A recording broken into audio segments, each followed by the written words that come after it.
NBC News chief foreign correspondent Richard Engel is in Kramatorsk, which is in eastern Ukraine, where a new Russian offensive is underway. And Richard, you and I were talking earlier.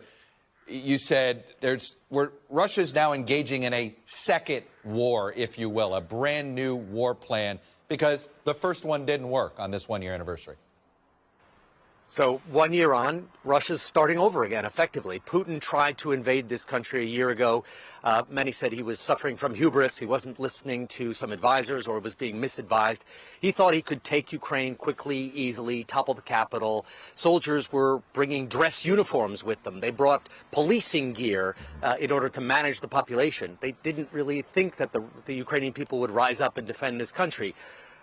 It didn't work, and now, a year on, he's starting a totally new war, a new strategy, back to the basics, and instead of having his troops spread out all over the country where they have supply chain issues, logistics issues, now it's primarily focused near the Russian border, out here in the east, a very slow, destructive campaign, moving the front line or trying to move the front line forward into Ukrainian territory.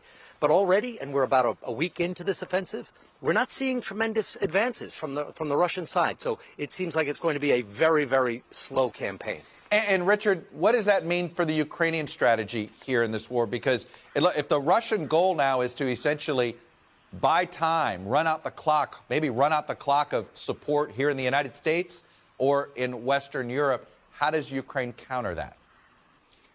Well, it's a problem because Russia's also depleting ammunition in this country. Ukraine is running out of air defenses. It's running out of tank rounds.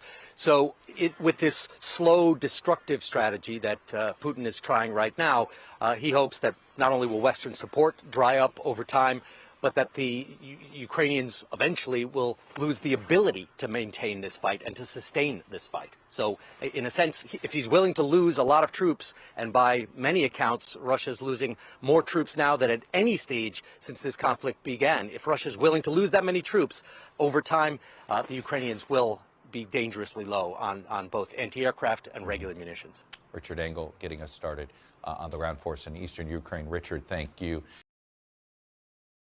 Thanks for watching our YouTube channel. Follow today's top stories and breaking news by downloading the NBC News app.